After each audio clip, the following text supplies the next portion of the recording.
अस्सलाम वालेकुम। Second year science बेटा, मैंने आप लोग को सैटरडे को ही बता दिया था कि आज टेस्ट होगा, ठीक है। और टेस्ट से पहले क्या है कि हम छोटा सा मैं दो प्रॉब्लम भी समझाऊंगी, ज़्यादा टाइम नहीं लूँगी, ठीक है।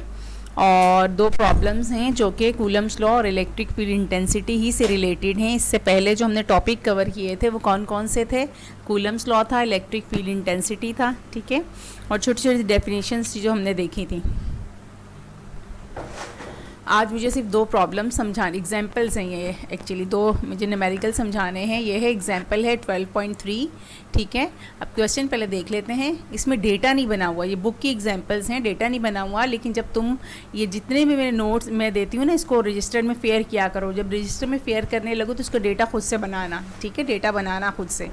अगर डेटा नहीं बनाओगे और बोर्ड एग्जाम में भी ऐसे ही करोगे तो डेटा का एक नंबर होता है, वो एक नंबर तुम्हारा नहीं बनाओगे तो मिस हो जाएगा।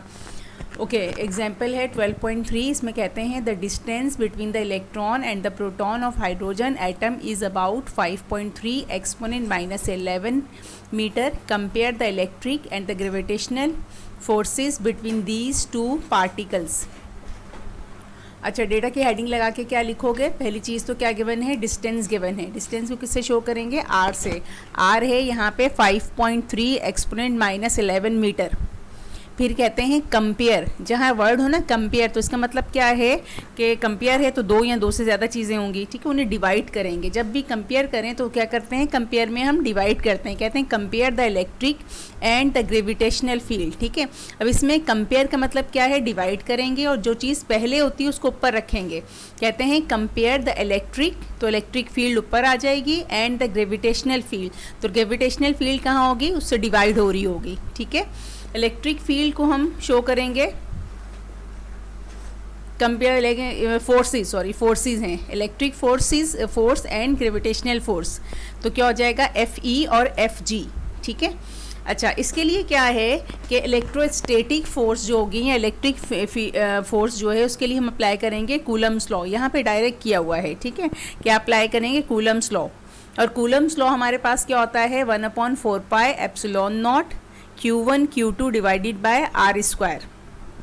अच्छा, यहाँ पे क्या कहते हैं?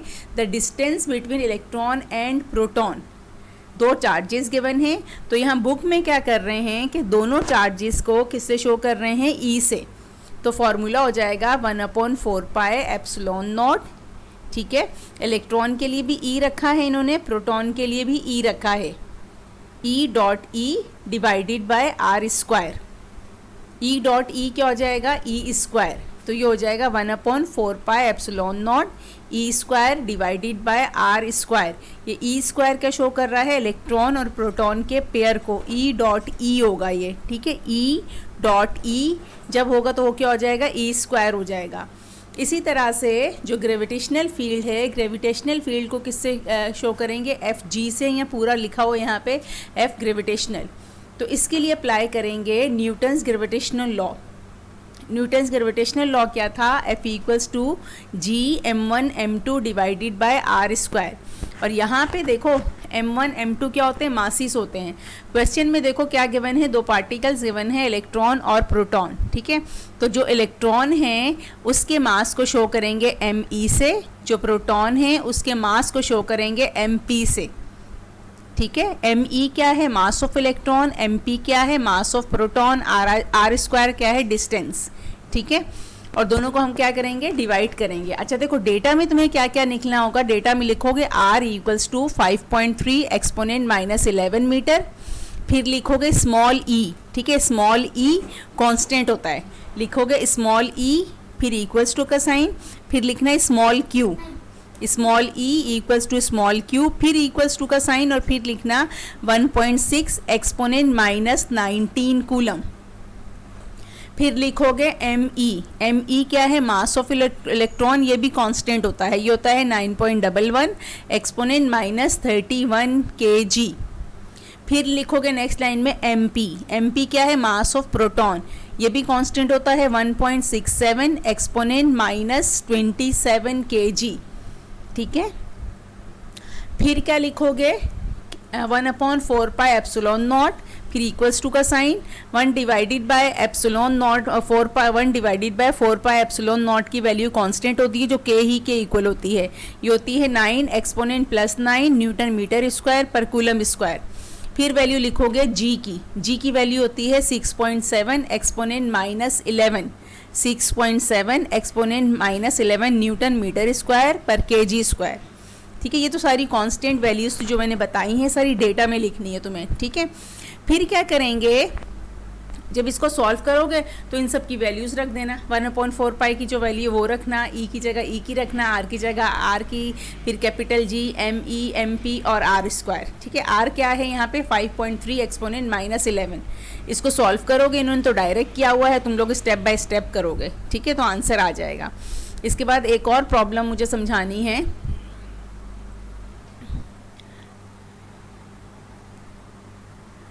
अब है एग्जाम्पल है 12.5। 12.5 मैंने समझा दी थी, ठीक है ना। अब एग्जाम्पल है 12.6। 12.6 में कहते हैं find the magnitude and direction of. Okay, अब हम करेंगे एग्जाम्पल है 12.6। ठीक है, एग्जाम्पल है 12.6 और 12.5 यहाँ तुम्हें नज़र आ रही है, लेकिन ये मैं करवा चुकी हूँ। इस डेटा यहाँ नहीं बना हुआ, डेटा बनाओगे मैं बताऊंगी, तुम लोग लिखोगे। ठीक है, क्वेश्चन में कहते हैं find the magnitude and direction of the electric field. क्या फाइंड करना है हमें? इलेक्ट्रिक फील्ड यहाँ पे फाइंड करनी है। That will counter balance the gravitational force on a proton. Particle यहाँ पे गिवन है प्रोटॉन, इसीलिए देखो सेंटर में क्या है, प्लस का साइन। प्लस क्या शो कर रहा है? प्रोटॉन। क्वेश्चन में कहते हैं फाइंड इलेक्ट्रिक फील्ड, हमें फाइंड करनी है। फिर आगे कहते हैं that will counter balance the gravitational force. ठीक है, अब यहाँ पे जो है इलेक्ट्रिक फील्ड और ग्रेविटेशनल फील्ड क्या कहते हैं, एक दूसरे के अपोजिट डायरेक्शन में है और एक दूसरे को बैलेंस कर रही हैं।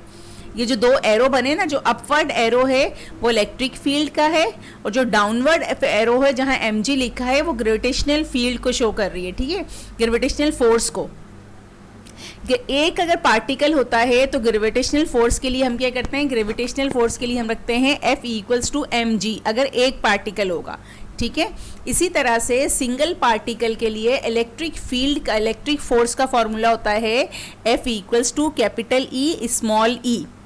ठीक है, अगर सिंगल पार्टी, ये चीज़ याद रखनी है, बल्कि ये लिख लेना, जहाँ तुम क्वेश्चन लिखोगे ना वहाँ इसके साथ लिखना, for a single particle FE electric force equals to capital E small e। Capital E क्या है? इलेक्ट्रिक फील्ड, और स्मॉल e क्या है? Charge of electron.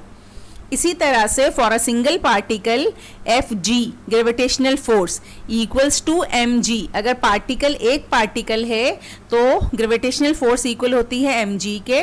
इसी तरह से सिंगल पार्टिकल के लिए इलेक्ट्रिक फोर्स इक्वल होती है कैपिटल E स्मॉल e के, अगर सिंगल पार्टिकल है तो।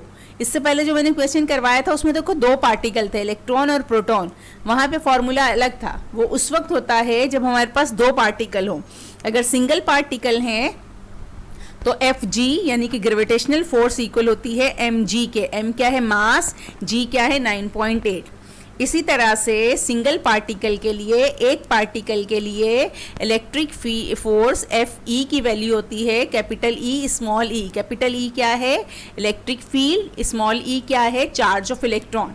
अब यहाँ पे क्वेश्चन में कुछ नहीं गिवन, सिर्फ क्या कहते हैं, एक पार्टिकल बता दिया उन्होंने, प्रोटॉन है, और क्या कहते हैं कि दो फोर्सेस हैं, इलेक्ट्रिक फील्ड फोर्स और ग्रेविटेशनल फोर्स, और दोनों एक दूसरे को बैलेंस कर रही हैं। ठीक है, डायग्राम भी यहाँ पे है। तो डेटा में लिखोगे स्मॉल e की value 1.6 exponent minus 19 coulomb, small g की वैल्यू 9.8। ठीक है, फिर m क्या है? Mass of proton. यहाँ पे पार्टिकल क्या गिवन है? प्रोटॉन गिवन है, तो लिखना mp equals to 1.67 exponent minus 27 kg। ये वैल्यूज लिखोगे, और क्वेश्चन में इन्होंने कहा हुआ है electric field that will counter balance the gravitational force, sorry electric force होगा यहाँ पे। ठीक है ना, इलेक्ट्रिक फोर्स और ग्रेविटेशनल फोर्सेस क्या हैं? इक्वल हैं, एक दूसरे को बैलेंस कर रही हैं। तो हम लिखेंगे यहाँ पे equation Fe equals to Fg। Fe क्या है? Value capital E small e क्या है? इलेक्ट्रिक फोर्स, और इक्वल्स टू के बाद mg क्या है? Gravitational force. अब इनकी वैल्यूज रख देंगे, और हमें फाइंड करना था इलेक्ट्रिक फील्ड की वैल्यू, और इलेक्ट्रिक फील्ड को हम किससे शो करते हैं? कैपिटल E से। तो कैपिटल ई हम फाइंड करेंगे, एम जी और ई सब के सब क्या हैं, कांस्टेंट हैं। आज मुझे बस ये दो ही प्रॉब्लम समझानी थी तुम लोग को, ठीक है, दो एग्जाम्पल्स हैं, दो न्यूमेरिकल। अब तुम्हारा है टेस्ट, ठीक है। अब टेस्ट जो होगा तुम्हारा वो ठीक मैं अब वो मैं व्हाट्सएप पे, ठीक है, अभी नहीं कर रही, बल्कि व्हाट्सएप में नहीं, गूगल क्लासरूम पे ही शो होगा तुम्हारा। लेकिन जो टेस्ट है वो शो होगा तुम्हारा ठीक 9:20 पे। जो टेस्ट है वो 9:20 पे शुरू होगा, ठीक है। और इसका 10 बजे से पहले पहले ज़ाहिर तुम्हें 10 बजे तक कर लेना है, करके तुम्हें गूगल क्लासरूम पे अपलोड करना है। मैं टेस्ट इसके साथ नहीं दे रही, ठीक है। टेस्ट तुम्हारा शुरू वो हो जाएगा, जो तुम्हें विजिबल होगा तुम्हारे लिए वो 9:20 पे होगा, ठीक है। और टेस्ट के लिए इससे पहले जो 2 लेक्चर्स थे उसी से रिलेटेड तुम्हारा टेस्ट होगा, पता तो मैं पहले ही चुकी थी, ठीक है बेटा।